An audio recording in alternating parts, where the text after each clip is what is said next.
बिस्मिल्लाहिर्रहमानिर्रहीम। अस्सलाम वालेकुम स्टूडेंट्स, आज का हमारा टॉपिक है Davisson and Germer experiment.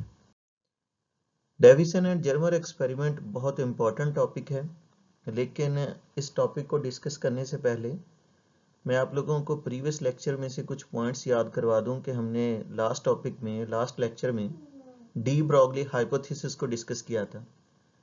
De Broglie hypothesis कुछ इस तरह से था, if light which is a wave can behave like particle, कि अगर लाइट जो कि वेव है वो पार्टिकल की तरह बिहेव कर सकती है, then particle should also possess wave like properties, तो पार्टिकल के अंदर भी वेव लाइक प्रॉपर्टीज होनी चाहिए।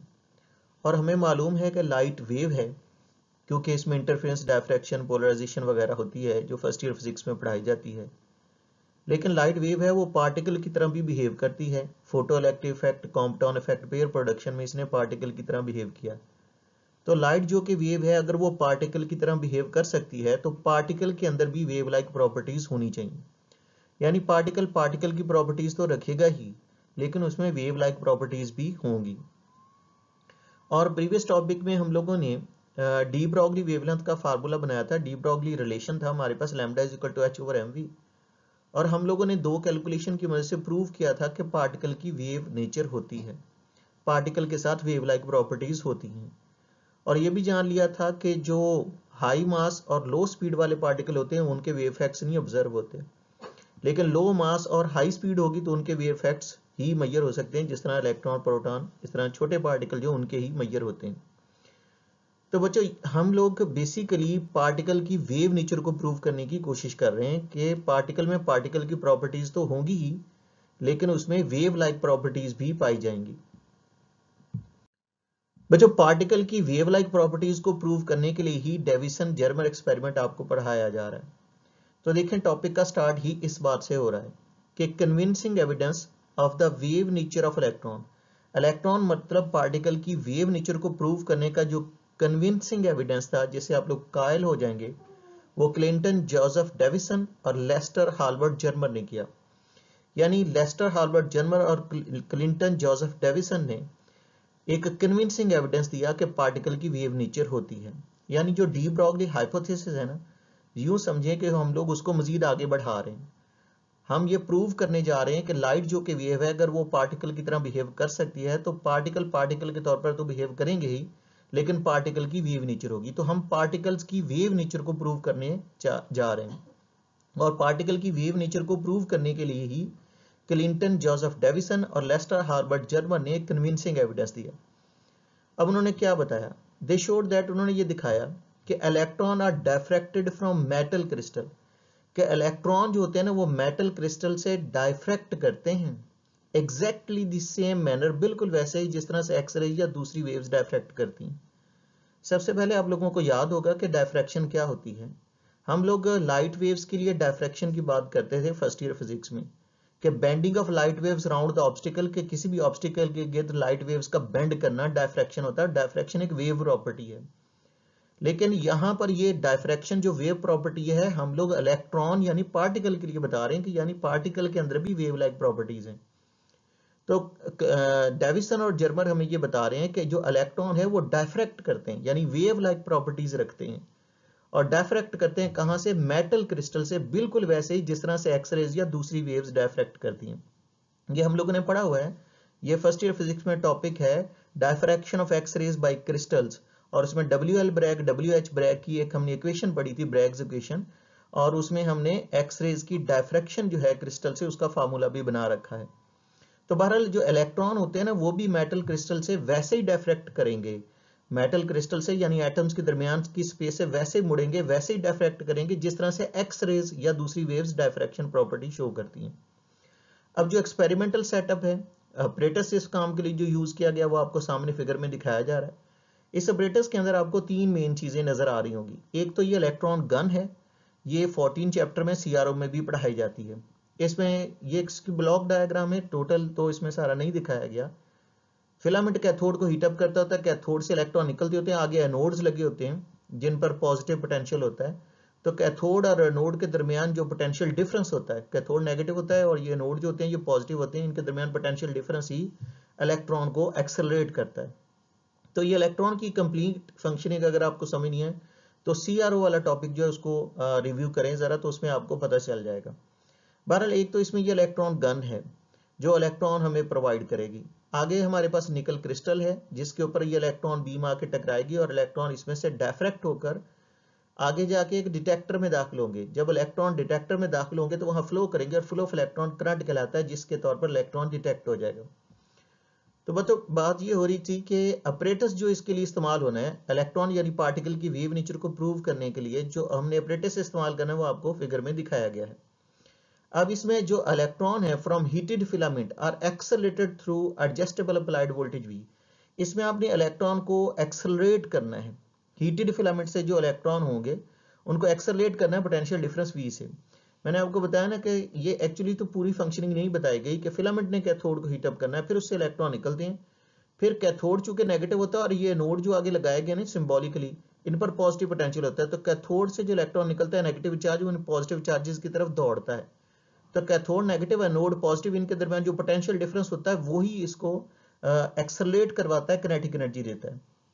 तो वो हीटेड फिलामेंट से जो इलेक्ट्रॉन होंगे ना वो एक्सेलरेट करेंगे एडजस्टेबल अप्लाइड वोल्टेज, क्योंकि ये जो वोल्टेज होगी ना यानी एनोड जो ये पॉजिटिव होंगे, ये भी एनोड है और ये भी एनोड है, एनोड पॉजिटिव होंगे और कैथोड नेगेटिव होगा, इनके दरमियान की वोल्टेज एडजस्ट कर सकते हैं हम लोग जितनी आपने एनर्जी गेन करवानी। कैथोड जितना नेगेटिव है, एनोड जितने पॉजिटिव करेंगे उतना ज्यादा उसने एनर्जी गेन कर जानी। तो अगर कम करवानी है तो वोल्टेज कम कर दें, यानी कैथोड एनोड के दरमियान का पोटेंशियल डिफरेंस कम कर दें। तो ये एडजस्टेबल वोल्टेज है। तो हीटेड फिलामेंट से जो इलेक्ट्रॉन होंगे वो एक्सेलरेट करेंगे सप्लाइड वोल्टेज जो कैथोड और एनोड के दरमियान मौजूद है उसकी तरफ वो एक्सेलरेट करेंगे। अब जो इलेक्ट्रॉन बीम है ना उसने एनर्जी गेन करनी है वीई। जाहिर है एनर्जी तो उतनी होगी ना जितना आपने कैथोड को नेगेटिव और एनोड को पॉजिटिव करने के लिए वर्क करना है। यही वर्क एनर्जी प्रिंसिपल भी है।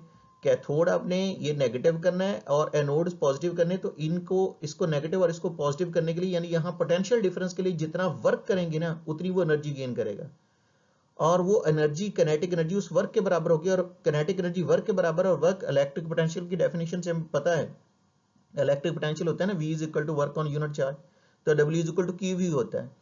W क्यू वी के ऊपर इक्वल होता है या ई वी के, क्योंकि क्यू चार्ज जो है ना वो ई के बराबर है। ये पीछे एक टॉपिक था हमारा फोटो इलेक्ट्रिक इफेक्ट, उसमें भी ये वैल्यू पुट की थी। तो बहरहाल मैं बता ये रहा था आप लोगों को कि इलेक्ट्रॉन जो हीटेड फिलामेंट्स हैं वो एक्सेलरेट हो जाएंगे इस एडजस्टेबल वोल्टेज में, यानी जो एनोड पॉजिटिव है कैथोड नेगेटिव है, इनके दरमियान जो वोल्टेज है वो आप एडजस्ट करें और इसके दरमियान वो एक्सेलरेट करेंगे और इलेक्ट्रॉन बीम ने जो एनर्जी हासिल करनी है ना वो वीई होगी। वो उसकी किनेटिक एनर्जी जो होगी जो वो कैथोड से इन एनोड्स तक और नेक्स्ट एनोड्स तक वो एक्सेलरेट ही होने एनर्जी हासिल करनी है, तो वो जो एनर्जी हासिल करेगा वो किनेटिक एनर्जी क्यू वी या ई वी के बराबर होगा। और इस एनर्जी के साथ उसने उस इलेक्ट्रॉनिक बीम ने आके निकल क्रिस्टल पे टकरा जाना है। जब निकल क्रिस्टल पे टकराएगी तक टकराने के बाद बीम डायफ्रैक्ट कर जाएगी। मेटल क्रिस्टल पे टकराते ही इलेक्ट्रॉनिक बीम डायफ्रैक्ट करेगी, यानी एटम्स के दरमियान वाली स्पेसिंग से जब इलेक्ट्रॉन गुजरेंगे तो डायफ्रैक्ट करेंगे, मुड़ेंगे, जिस तरह से वेव्स ऑब्स्टिकल के पास से गुजरते हुए डायफ्रैक्ट करती हैं। तो मेटल क्रिस्टल पे टकराते ही, निकल क्रिस्टल पे टकराते ही वो बीम जो होगी ना सरफेस पे, क्रिस्टल सरफेस पे एंटर हो जाएगी। जब क्रिस्टल सरफेस पे टकराएगी, टकरा के डायफ्रैक्ट करेगी और इंटर हो जाएगी एक डिटेक्टर के अंदर। और जैसे ही वो जाहिर है कि इससे डिफ्रैक्ट करके डिटेक्टर में जाके दाखिल हो गई, इलेक्ट्रॉनिक बीम है चूंकि और फ्लो करेगी वहां जाके, तो करंट के तौर पर वो इलेक्ट्रॉन डिटेक्ट हो जाएंगे। यानी कि हमारे पास इलेक्ट्रॉनिक बीम जो है ना वो फिलामेंट ने कैथोड को हीटअप करना है। कैथोड से जो हीटअप होने से इलेक्ट्रॉन एमिट होंगे वो पोटेंशियल डिफरेंस V से एक्सेलरेट होंगे। एक्सेलरेट होते हुए इलेक्ट्रॉन जो किनेटिक एनर्जी गेन करेंगे उस किनेटिक एनर्जी के साथ निकल क्रिस्टल पे आके टकराएंगे और किनेटिक एनर्जी उनकी वर्क यानी VE के बराबर होगी। उस एनर्जी के साथ जैसे वो यहाँ पर आके टकराएंगे डायफ्रैक्ट करेंगे और डायफ्रैक्ट करते हुए डिटेक्टर में जाके दाखिल हो जाएंगे जहां करंट के तौर पर डिटेक्ट हो जाएंगे। अब जो gain in kinetic energy of electron है as is accelerated by a potential V in electron gun, अब जो kinetic एनर्जी उन्होंने गेन की है जब वो एक्सेलरेट हुए हैं पोटेंशियल डिफरेंस V में से, वो किसके इक्वल होगी? वो मैंने आपको पहले भी बताया ना कि किनेटिक एनर्जी तो उन्होंने उतनी गेन करनी है जितना आपने कैथोड या फिलामेंट को नेगेटिव और एनोड्स को पॉजिटिव करना है, जितना इनके दरमियान पोटेंशियल डिफरेंस के लिए वर्क करना है। एनोड आगे दो लगाए हैं, ये भी दोनों एनोड है ये भी एनोड है, तो जितने ये पॉजिटिव होंगे कैथोड जितना नेगेटिव होगा उतनी वो किनेटिक एनर्जी गेन करेंगे। यानी जितना पोटेंशियल डिफरेंस के लिए वर्क करेंगे उतनी किनेटिक एनर्जी गेन होगी, तो किनेटिक एनर्जी वर्क के बराबर होगी। वर्क जो है वो क्यू वी या ई वी के बराबर होगा, तो kinetic energy 1/2 mv² E V के बराबर होगी। तो यही हमने लिख दिया। तो gain in kinetic energy of electron जो होगी जब वो पोटेंशियल डिफरेंस v में से एक्सेलरेट होंगे तो वो काइनेटिक एनर्जी उस वर्क के बराबर है, जितना वर्क करेंगे उतनी एनर्जी गेन होनी है, और kinetic energy 1/2 mv² work q v या ev के बराबर होगा। नेक्स्ट स्टेप में अब ये करेंगे 2 को दूसरी तरफ ले जाएं। अब जब 2 दूसरी तरफ जाएगा तो mv² हमारे पास 2ve हो जाएगा, 2 तो उधर ले गए, mv² 2ev के बराबर हो गया। अच्छा, जब mv² 2ve के बराबर हो गया तो इसको इधर भी m से मल्टीप्लाई कर रहे, इधर भी जब इधर m से मल्टीप्लाई करेंगे तो ये m² हो जाएगा, m तो पहले ही है ना, m² v² हो जाएगा, इधर भी m आ जाएगा 2mve। ये देखिए नेक्स्ट स्टेप में हमारे पास हो रहा है m² v² is equal to 2mve। तो इस तरह से दोनों तरफ m से मल्टीप्लाई किया, इधर m² v हो गया, उधर 2mve हो गया, m² v हो गया, उधर इक्वल टू 2mve हो गया। अब दोनों तरफ आप लोग स्क्वायर रूट कर लें, इधर भी स्क्वायर रूट करें, इधर भी, इधर स्क्वायर रूट कैंसिल हो जाना, mv आ जाएगा और इधर स्क्वायर रूट रहेगा तो 2mve स्क्वायर रूट आ जाएगा। ये हमने mv की वैल्यू निकाली है। mv की वैल्यू हमने इसलिए निकाली है क्योंकि हमने इलेक्ट्रॉन की अटैच वेवलेंथ निकाली है, और इलेक्ट्रॉन के साथ जो वेवलेंथ अटैच है किसी भी पार्टिकल के साथ, वो डी ब्रोगली वेवलेंथ के फार्मूले से निकालनी है, जो प्रीवियस टॉपिक में आपको पढ़ाया गया था, अभी मैंने आपको रिमाइंड भी करवाया। वो lambda is equal to h/mv होता है। अब mv की वैल्यू तो हमने निकाली भी, वो यहाँ लाके वैल्यू पुट करें उसकी, तो lambda is equal to h/mv है, lambda is equal to h/mv की जगह 2mve का स्क्वायर रूट कर लें। अब इसमें हमें तमाम वैल्यूज मालूम हैं, और ये सारी वैल्यूज आप लोग पुट करेंगे तो जो इलेक्ट्रॉन के साथ पार्टिकल के साथ अटैच वेवलेंथ है, जो इलेक्ट्रॉन यहाँ निकल क्रिस्टल से, मेटल क्रिस्टल से डायफ्रैक्ट हुए हैं, उसके साथ जो अटैच वेवलेंथ है वो फाइंड आउट कर लेंगे। तो वैल्यूज पुट करते हैं बच्चों। जैसे मैंने बताया कि अब इस एक्सपेरिमेंट में हमें तमाम वैल्यूज मालूम हैं, तो हम लोग वैल्यूज पुट करते हैं। एच की वैल्यू है 6.63 10⁻34 जॉल second. 2 multiple of mass of electron होती है 9.1 10⁻31 kg। वोल्टेज जो है ना वो 54 वोल्ट है।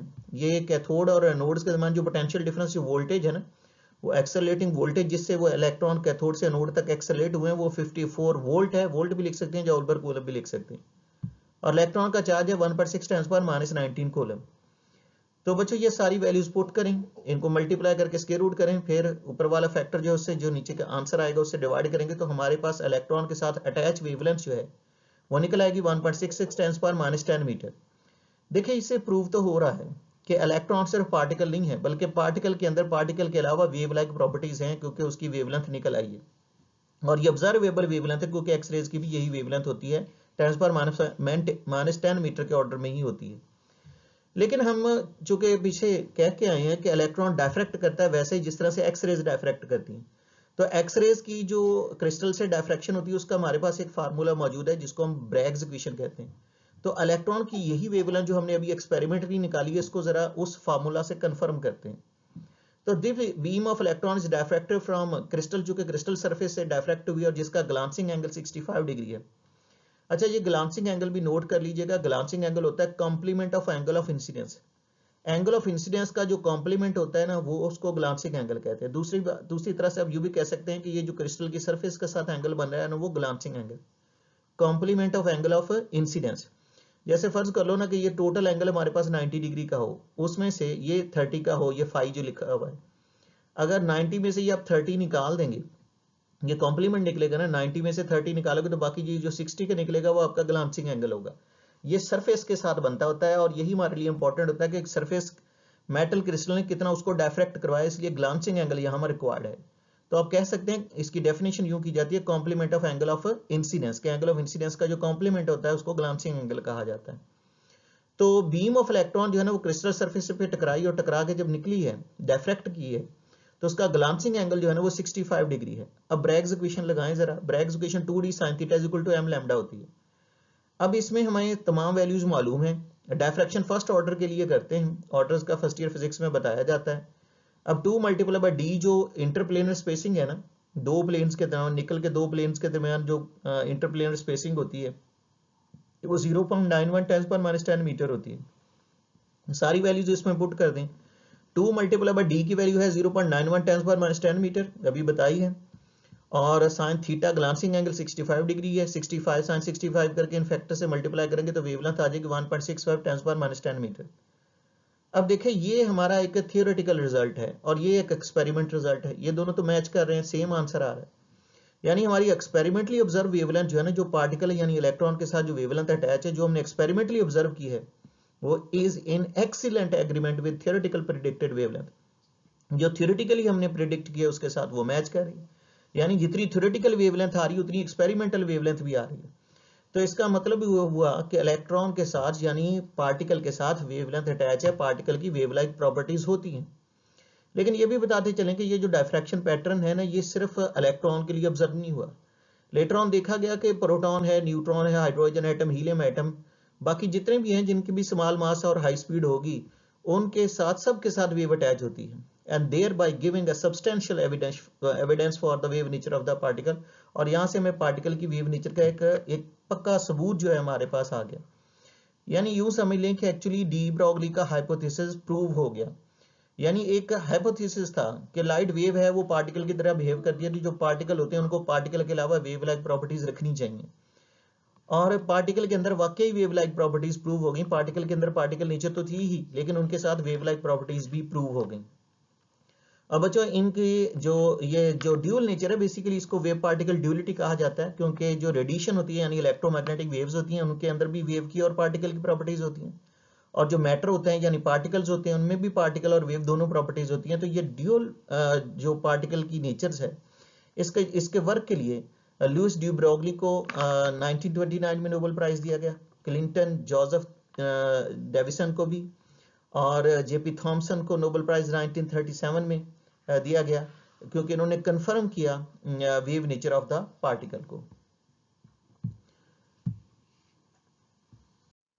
बच्चों ये था हमारा आज का लेक्चर, और जैसे मैंने स्टार्ट में ही आपको बताया था कि ये 19 चैप्टर के बड़े इंपॉर्टेंट टॉपिक्स हैं, और डी ब्रोगली हाइपोथेसिस तो जरूर ज़हन में रखें, लेकिन डेविसन जर्मर एक्सपेरिमेंट खास तौर पर कर लीजिएगा। अल्लाह आपका हामी नासिर हो। अल्लाह हाफिज।